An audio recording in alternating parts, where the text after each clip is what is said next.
Hello everyone, welcome to legal study. आज के इस वीडियो में हम डिस्कस करेंगे सोशियोलॉजिकल स्कूल ऑफ जूरिस्प्रूडेंस के बारे में। और इससे आगे बढ़ने से पहले मैं आपको बता दूं कि हमारा जो यूट्यूब चैनल है, यहाँ हमने जूरिस्प्रूडेंस को डिटेल में स्टडी डिस्कस किया है। ठीक है, यहाँ हमने definition, definition, nature and scope, sources को भी देख लिया है। स्कूल ऑफ जूरिस्प्रूडेंस को देख रहे हैं। नेचुरल लॉ हमारा कंप्लीट हो चुका है। फिलोसफिकल स्कूल भी जो है वो हमारा कंप्लीट हो चुका है। यदि आपने पहले इन वीडियो को नहीं देखा है तो इन वीडियो को भी देख लीजिएगा। बात करते हैं सोशियोलॉजिकल स्कूल ऑफ जूरिस्प्रूडेंस के बारे में। तो हमारा जो सोशियोलॉजिकल स्कूल है उसमें मेनली क्या बात कही है, बोला है the idea of sociological school is establish the relation between the law and society। Mainly law and society के बारे में बात करी।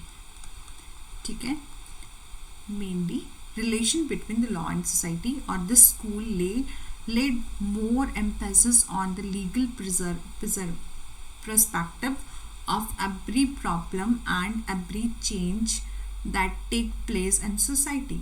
ठीक है, and law is a social phenomena. लॉ क्या है? सोशल फिनोमिना है। And law is some direct और indirect relation in society. Law क्या है? डायरेक्ट एंड इनडायरेक्ट रिलेशन है सोसाइटी का। ठीक है, आप सभी जानते हैं कि हमारा जो लॉ है वो बनाया ही सोसाइटी के लिए जाता है, तो इसका डायरेक्ट और इनडायरेक्ट रिलेशन होना सोसाइटी से ये जो है वो ज़रूरी है। ठीक है, और यही बात करी है हमारे सोशियोलॉजिकल स्कूल ऑफ जूरिस्प्रूडेंस में। ये जो है वो फोकस करता है balancing the welfare of the state और इंडिविजुअल। ये बात करता है focus the balancing welfare of the state and individual was realised. ठीक है, और जो हमारा सोशियोलॉजिकल स्कूल ऑफ जूरिस्प्रूडेंस है जिसमें स्टडी की जाती है, वही जो है study between the law and sociology के बीच में। ठीक है, और every problem are the concept of two different aspect. One is the sociological view and another is a legal aspect. For example is sati. आप खुद सोचो, यदि सती प्रथा जो है वो आई ही नहीं होती तो हम सती को लेकर लॉ कैसे बनाते। इसलिए हमने सोसाइटी में देखा कि ये चीज़ जो है वो गलत हो रही है। यदि एक लड़की के हस्बैंड की डेथ हो गई, मतलब एक वुमेन के हस्बैंड की डेथ हो गई, तो ऐसा तो नहीं है कि यदि एक जो मर गया तो दूसरे को भी हम ऐसे ही मार देंगे, जिंदा ही जला देंगे। तो बोला इस चीज़ से हमने सोसाइटी में देखा कि ये हमारी सोसाइटी के लिए इविल है, गलत है। इसलिए हम उस प्रॉब्लम का सोल्यूशन करने के लिए क्या लेके आए? लॉ लेके आए। ठीक है, ये था हमारा sociological school of jurisprudence. Legal and sociological aspect of sati. इसके लिए बोला है लीगल एस्पेक्ट भी हैं और सोशियोलॉजिकल एस्पेक्ट भी हैं। ठीक है, लीगल में हम देखते हैं सती प्रथा फर्स्ट एब्लिश हुई थी कोलकाता में 1798 में। The territory that fall under the British jurisdiction। ठीक है, a ban of the sati was imposed is 1829 in the British territory in India. ठीक है, और today's time the practice of the sati जो है वो बैन है प्रिवेंशन ऑफ सती एक्ट के अंडर। ठीक है, which make it illegal to force और encourage anyone to commit sati. ठीक है, बोला है कि आज के टाइम में जो हमारा प्रिवेंशन ऑफ सती एक्ट है उसके अनुसार इसे बैन किया गया है, इसे इलीगल माना है। और यदि कोई ऐसा पर्सन है जो उसको इन्फोर्स करता है सती को, तो उसको पनिशमेंट जो है वो मिलती है। ये हमारा लीगल एस्पेक्ट है। सोशियोलॉजिकल क्या है? Today era the escalating feminism and focus on the equality and human right. बोला है आज की इस सोशियोलॉजिकल एस्पेक्ट में हम देखते हैं आज के टाइम में इक्वलिटी एंड ह्यूमन राइट की बात की जाती है। कि ह्यूमन राइट मीन कि ऐसा राइट है हमें कि ऐसे कैसे हमें कोई मार सकता है। मतलब यदि किसी लेडी के हस्बैंड की डेथ हो भी गई तो उसको जिंदा जला देना ये तो बहुत गलत बात थी। ठीक है, इसलिए बोला है आजकल का जो हमारा फेमिनिज्म है ऑन फोकस करता है feminism and focus on the equality and human rights. ये it difficult to miss to digest the ruthless Hindu practice of the sati. इसलिए बोला है आज के युग में सती की क्रूर हिंदू प्रथा को पहचाना मुश्किल और गलत है. वास्तव में यह प्रथा आज के भारत में गैर कानूनी है. That is illegal in today India. ठीक है, ओके. एंड द नेक्स्ट है jurist of the sociological school कौन है? मॉन्टेस्क्यू, जो कि हमने लास्ट हिस्टोरिकल स्कूल में भी देखे थे. इसमें यहाँ सिर्फ इसका बताया है कि मॉन्टेस्क्यू जो है वो फ्रेंच फिलोसफर है. ठीक है, और he was the view the legal process is somehow influenced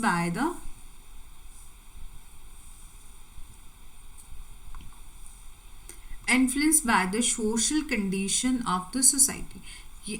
And he also recognized the importance history as main for understanding the structure of the society. ठीक है, बोला है उन्होंने समाज की संरचना को समझने के साधन के रूप में इतिहास के महत्व को भी पहचाना था. ठीक है, और and explain the importance of the study the history of the society before formulating the law for the society. ठीक है, और उन्होंने बुक लिखी थी spirit of law. Last lecture में भी हमने डिस्कस किया था कि इसको याद रखना है, स्पिरिट ऑफ लॉ. ठीक है, और जो हमारे एरिक है इसको याद रखिएगा. मेन प्रोपोनेंट यही है हमारे सोशियोलॉजिकल स्कूल की. तो एरिक जो है वो उन्हें कंसीडर किया जाता है as a founder of the sociological school. Father of the sociological school किसे माना जाता है? तो एरिक को माना जाता है. And sociology is a law, is a study of law. क्या है सोशियोलॉजी ऑफ लॉ? क्या है? Is a study of law है. From the sociological perspective Ehrlich जो है वो उन्हें कंसीडर किया जाता है society as a main source. Ehrlich जो है वो कंसीडर करते हैं कि सोसाइटी क्या है? मेन सोर्स ऑफ लॉ है. कि वो ये मानते हैं कि सोसाइटी से ही लॉ निकल के आता है. ठीक है, इसलिए वो मेन सोर्स ऑफ लॉ है society. And by the society ही मीन्स एसोसिएशन ऑफ मैन. ठीक है, एरिक ने लिखा भी है centre of gravity of all legal department is not in legislation और the judicial decision but the society itself. Roscoe Pound की बात करते हैं तो वो एक Roscoe Pound was American legal scholar है. ठीक है, his view is that the law should be suited in its actual working and not as stand in the book.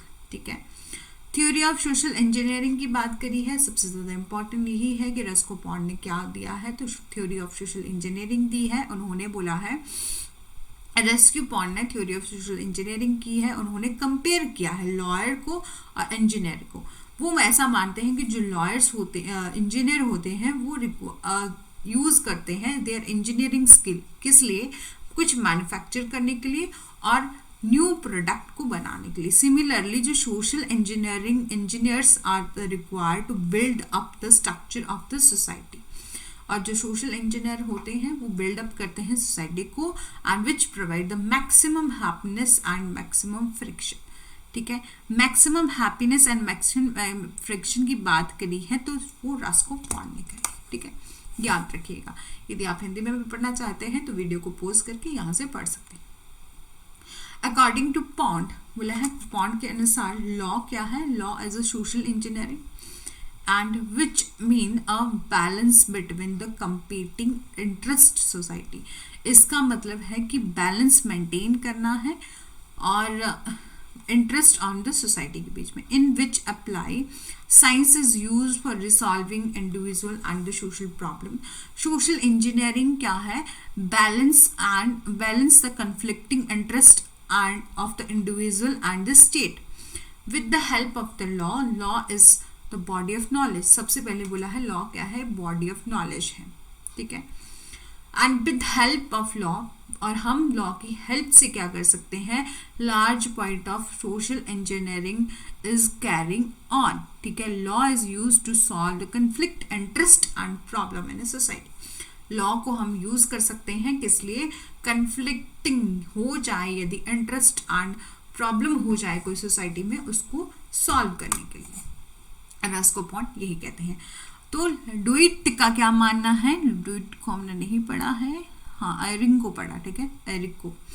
और डुइट जो है, Lord do it was a French jurist है और leading scholar है, ठीक है। और he was greatly influenced by the August Comte, वो ग्रेटली इन्फ्लुएंस हुए थे अगस्ट कॉम्टे से।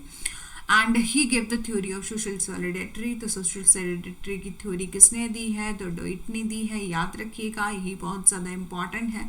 और उन्होंने एक्सप्लेन किया था corporation between the individual and the need is existence. उन्होंने मेनली क्या कहा था, social corporation between the individual and the need of existence की बात करी थी, ठीक है।